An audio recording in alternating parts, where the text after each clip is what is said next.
Happy Pride Month, everyone! I'm homophobic. And you know what I love the most? Rayman Raving Rabbids! I mean, come on. Who doesn't like Rayman Raving Rabbids? It's the best Rayman game ever! It has mini-games. Go on, name one person who hates this game. I'll wait. I'll tell you who doesn't. Me. I fucking hate this. This is a terrible, terrible fucking cash grab of a game. You know what? I'm starting to think that I might have a point. This is a cheap cash grab of a game. It has barely anything to do with Rayman. These Glowbox children look unfinished and nothing like what they did in Rayman 2. These graphics also look absolutely nothing like you would imagine out of a Rayman game. That's not even mentioning the utter development hell that this game went through. Framemeter used to have an amazing video on this topic, and I highly recommend you go watch it if you're interested. It is a bit outdated now that we have the actual prototype on our hands, but it should still give you a pretty fundamental idea of what the hell happened behind the scenes for the game to end up like this. While we have a lot of information about the development of Rayman Raving Rabbids, there is a lot less information about the other Rayman Raving Rabbids games. From the limited information I could find, it seems like the development of the second Rayman Raving Rabbids was just really quick and not noteworthy at all. I called the first Rayman Raving Rabbids a cash grab in a hyperbolic way. I know that the reality is, they really couldn't finish Rayman 4 on time, and they had to release something, so they rushed this out instead. Rayman Raving Rabbids 2, on the other hand, has absolutely no excuse. It's like this because Ubisoft just wanted to rush out a quick sequel to a game that sold well so they can sell more copies. It's not very good. It has no story. Rayman is barely even in there. So, what the hell? However, there is one little bit of development that has caught my eye about this game that no one else seems to really pay attention to. That piece of development being this little promotional music video called Making Fun of Everyday Life.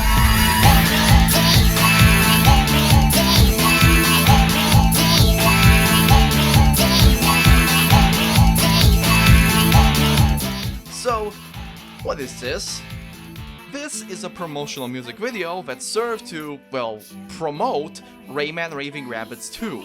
Outside this music video, the song has a streaming release, which you can currently listen to on whatever streaming service you want. Don't use Spotify! Don't use Spotify, asshole! A CD release was also made under a mysterious record label called Dream Electro, on which there is no publicly available information. It was also published by EMI of all companies. From what I can tell, it was also supposedly an enhanced CD, which for those who don't know, is a pretty damn rare novelty release, which usually contained bonus videos, images, and other wacky stuff. These technically still work to this day, but you have to download QuickTime from Apple. Ugh. I can't show the bonus video or the backgrounds that came with this CD because I don't own a copy. But if you do, here is my email on screen right now. Please contact me and I will gladly buy this CD. I'm being completely serious, this isn't a bit. Alright, e-begging aside, who made the song? Well, the streaming release attributes the artist as Raving Rabbids.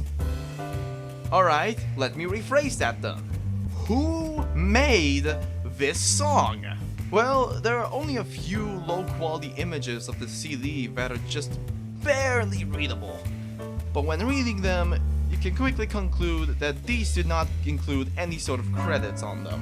Alright, what about the streaming release? Most music streaming distributors require you to include at least one composer and/or songwriter. Well, when checking the streaming version, it doesn't seem to credit any of the vocalists, producers, or musicians who worked on this. What it does credit, however, are two composers. The first one being Luigi Color, whom I cannot find any information about, and when you Google his name, all you get are a bunch of Super Mario themed coloring books. Alright, so Luigi coloring book is out of the question here, and there's nothing about him out there. What about the other person who worked on this song? Well, the other person credited is none other than Jacky Jayet. Si elles en veulent la têtue, ni blonde, ni brune. Si elles en veulent à ta fortune, ni blonde ni brune, t'emporte-tu, car on n'est pas des pédés. On n'est pas des pédés, ça c'est vrai. On n'est pas des pédés. Jacky Jayet is a Frenchman who was born in a period of time in a place that was probably in France. Where in France? Lyon, Nice, Paris, Reunion Island? I don't know. I cannot find any information about Jacky Jayet. In fact, I'm 90% sure that Jacky Jayet isn't even his real name. Jacky is a common nickname for people named Jacques. Meanwhile, Jayet is an old French way of calling someone Yan. Although it should be noted that Jayet is a real surname that people actually possess. It is incredibly rare nowadays, with only 1,600 people or so possessing it. They're mostly found in these areas of France which are currently highlighted in blue. So, his name is Jacques Yan. Well, maybe that's just his first and second name, but I'm not sure if Jayet is really his surname. Information on Jacky is scarce. His Rate Your Music page states that he is currently living in Paris.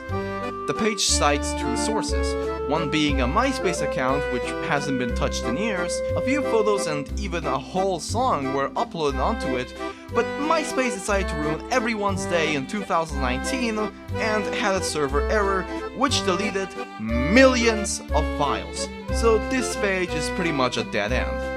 The other link, however, is an AOL Music link, which shut down in 2013. And no one bothered to save it in the Wayback Machine. This is the part of the video where I tell you that you should absolutely always make sure to save your sources in the Wayback Machine. Oh, and donate to the Internet Archive while at it. In 1990, Jacky released his first ever single on 12-inch and 7-inch vinyl records. The name of the single was On n'est pas des Pédés. Bit of a side note here, I'm not very good at French. If I mispronounce any words, I'm so fucking sorry. I own the 12-inch release, on the back of which is probably the only surviving photo of Jacky out there. Jacky wrote and composed the song, with a little help from Jayet. Pharrell? Did he get his wife to help on this? I really could not tell you. No one has been able to figure out who this Jayet. Pharrell individual is, so who's to say? Funnily enough, the single was also published by EMI, similar to Making Fun. What a coincidence, right? I don't know how well this single sold, and only one person besides me has ever bothered to give it a rating on Rate Your Music. Somehow, though, it still managed to garner a music video, which aired on TV. The footage that you're currently seeing is probably the only surviving footage of it. No one else has bothered to archive the full thing outside of this 30-second long upload on YouTube. I imagine this is probably a music video for the shorter 4-minute mix, which you can find on the B-side of the 12-inch release, since I doubt a 6-minute long music video would get that much air, especially for a artist that's so little known like Jacky Jayet. Like, we've got Mariah Carey music videos to play. Get the hell out of here. But you're probably wondering right now, what does On n'est pas des Pédés even mean? Well, according to Google Translate, it means we're not bags. Wait, what? And while I do like making the lesbians jealous, you know that's really not it at all. I just want the world. So this is the part of the video where I tell you that my newly found favorite song is actually very homophobic. When I began writing this video, I did not know what the lyrics of this song were. I originally was going to get my good buddy and lead vocalist of my Weezer cover band, Mr. Goodman, to transcribe and translate the lyrics for me. However, some random ass website already had them, so I had to break into Goodman's house and decapitate him. Alright, let's address the elephant in the room here. The use of the word pédé. Pédé is a homophobic slur used against gay people in French. It is the equivalent of calling someone a faggot. I'm not going to excuse Jacky in here by saying that it was a different time. I think his use of the word pédé is very distasteful. However, I'm not fully sure whether or not he's directly using pédé as a way to refer to gay people. Allow me to explain. A strange thing you may have noticed is that people call things faggy, or at least used to, even if the thing they call faggy has nothing to do with being gay, or even girly. It's a very similar thing to calling something gay as an insult. You've probably seen someone point at something and call it gay, to the point where the word gay loses all meaning. What I'm getting at is, maybe, just maybe, Jacky's use of pédé is supposed to be like that. Because outside the chorus, where he says, there really isn't any sort of references to gay people or being gay.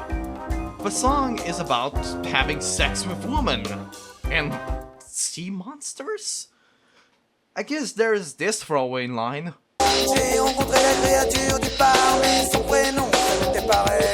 Which, by the way, is also very funny foreshadowing. Of course, this is most likely just me coping and trying to come up with some excuse to listen to this song without feeling guilty. For all I know, maybe the song really is supposed to be homophobic, and I've been obsessing over a song that actively hates my people. Because if I'm being honest, this song is actually really fucking catchy.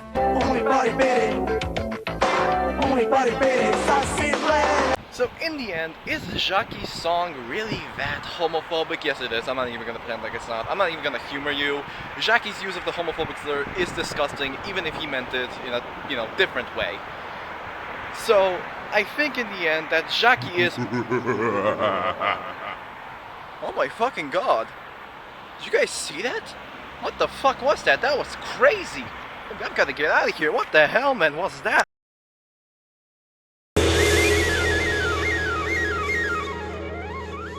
For a while now, there has been some discourse around the Rayman community, as well as the Rabbids community.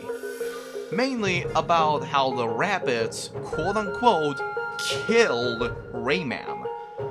Not in the literal sense, of course, but more so in a way that they replaced him as the mascot of Ubisoft and killed off his franchise. Nowadays, most Rayman and Rabbids fans are very tired of this theory, and both will go into full detail to explain to you why this just isn't the case.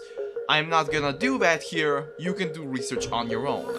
However, I would like to propose a new theory. The Rabbids killed Jacky Jayet's musical career.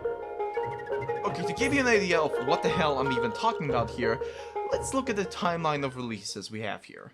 1990, On Espadas Pédés. 1994, Jacky is credited for writing a few songs for Bleu Carré, a French jazz hip-hop band of some kind, I think? Really weird, I should make a video about these guys instead. In 2002, Jacky Jayet released a single called Groove du Chameau, which was also used in a erotic video released by Universal TV. Around this time, he also began releasing DJ mixes, which he continued doing up until around 2006. And then, in 2007, he wrote Making Fun, and then his entire career crashed. After his single, he released one last DJ mix in 2008 and was never seen again.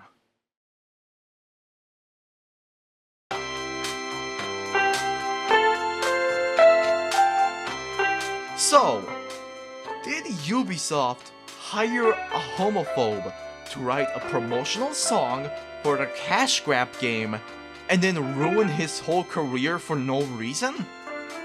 I cannot say. I don't think I could even truly call Jacky a homophobe. Again, there is the whole argument I used earlier to question his intention of using the word Pédés, but where the hell did Jacky go? Well, this is gonna be a bit of an anticlimax here, but I don't know.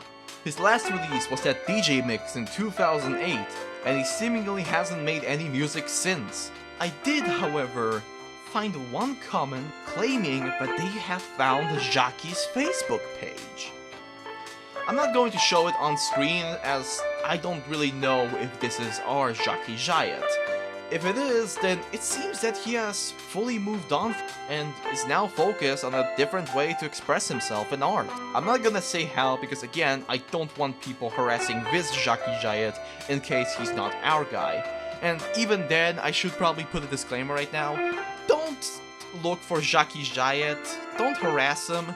It's pretty clear that he doesn't want to stay in the spotlight. I don't think he'd disappear for no reason.